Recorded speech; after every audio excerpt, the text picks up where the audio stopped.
अपनी ऐतिहासिक जीत के साथ साथ जिस तरीके से एक बार फिर से लोकसभा स्पीकर की कुर्सी पर आसीन हुए हैं ओम बिरला, तो जब कल पहली बार कोटा वो पहुंचे तो यहाँ पर भव्य स्वागत उनका हुआ और इस भव्य स्वागत के साथ ही जब यहाँ पर आज वो देखें तो लगातार एक्शन में नजर आ रहे हैं। एक पेड़ माँ के नाम अभियान की शुरुआत उन्होंने की कैंप कार्यालय में। आप तस्वीरें जरा देखिए, भारी संख्या में लोगों का हुजूम यहाँ पर उमड़ा है और लगातार ये कहा भी जाता है कि लोकसभा स्पीकर ओम बिरला को जनता अपना बड़ा भाई साहब मानती है और यही वजह है कि आज भी भारी भीड़ यहाँ पर देखने को मिल रही है। तो वहीं लोकसभा स्पीकर ओम बिरला जी हमारे साथ हैं। सर, सबसे पहले जानकारी आपसे इसी अभियान को लेकर के जानना चाहेंगे। एक पेड़ माँ के नाम, बहुत खूबसूरत पहल और आज उसी के रंग में आप रंगे हुए हैं, प्रकृति के रंग में, क्या कहेंगे?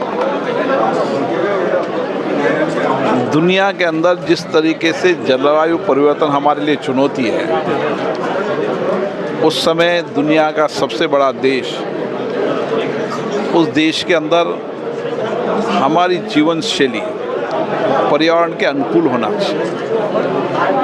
जब 140 करोड़ लोगों की जीवन शैली पर्यावरण के अनुकूल होगी तो हम जलवायु चुनौतियों से भी लड़ पाएंगे और हमारी लाइफ स्टाइल के अंदर हम उन सब वस्तुओं का उपयोग न करें जिससे कहीं ना कहीं पर्यावरण दूषित होता है।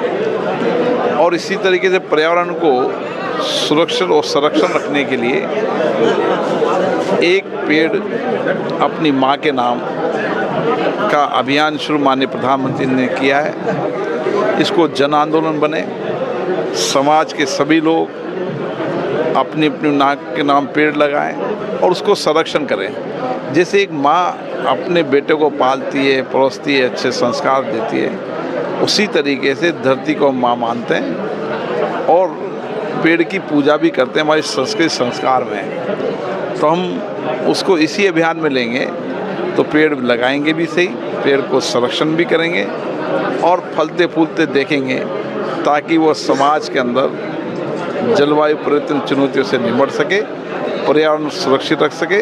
जितने पेड़ लगेंगे उतना ही पर्यावरण सुरक्षित रहेगा। एक बड़ा संदेश कि पेड़ लगाने के साथ संरक्षित भी रखें, तो वहीं इस बार एक महत्वपूर्ण जिम्मेदारी, क्योंकि पिछली बार आपकी कार्यशैली को सभी ने सराहा, यही वजह है कि लगातार आप पर भरोसा बढ़ता गया और बड़ा और पुराना मिथक टूटा है। इस बार क्या नवाचार देखने को मिलेंगे? निश्चित रूप से लोकतांत्रिक संस्था की प्रतिष्ठा बने, गरिमा बने, अच्छी परिपाटी परंपराएं हो।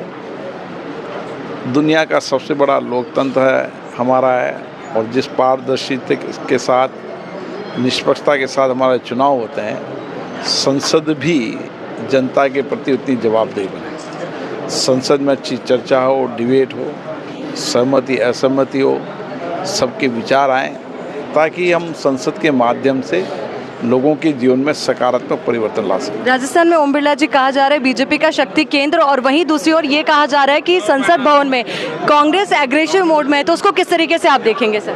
आखिरी सवाल। देखिए, प्रतिपक्ष का काम होता है नीतियों कार्यक्रमों के सकारात्मक और आलोचना करना। देश के लोकतंत्र की हमारी यही ताकत है कि सत्ता पक्ष और प्रतिपक्ष दोनों सकारात्मक चर्चा करें, नीतियों कार्यक्रमों के बारे में उपयुक्त सुझाव दें, आवश्यकता हो तो नीतियों की आलोचना करें, उसके साथ सकारात्मक सुझाव दें कि ये परिवर्तन होना चाहिए। इसी तरीके से लोकतंत्र में 75 साल की इस यात्रा में भारत की विकास की यात्रा लिखी है और आज 75 साल बाद जब हमारे 100 साल होंगे, विकसित भारत की संकल्प यात्रा भी इसी चर्चा संवाद से निकलेगी। और कोटा का विकास निरंतर जारी रहेगा। सर, 24 घंटे से भी ज़्यादा के लगातार कार्यक्रम के बाद भी समय देने के लिए बहुत बहुत शुक्रिया आपका। तो ये लगातार तस्वीरें आप तक पहुंचा रहे हैं और ये तस्वीरें लोकसभा स्पीकर ओम बिरला के कैंप कार्यालय से, जहां पर लगातार स्वागत सत्कार का दौर जारी है और लोग अपनी बात लेकर के यहां पर पहुंच रहे हैं। तो देखा किस तरीके से लोकसभा स्पीकर ओम बिरला ने अपनी बात रखी और निश्चित तौर पर जिस तरीके से उनका कॉन्फिडेंस है, आने वाले समय में उनकी पूरी कोशिश रहेगी कि सदन में ज़्यादा से ज़्यादा काम हो, लोगों को लेकर के लगातार जिस तरीके से वो संवेदनशील रहे हैं तो नई योजनाएं बने और कोटा के विकास को पंख लगे। मेरे सहयोगी ममता के साथ आयुषी विजयवर्गीय, द खटक, कोटा।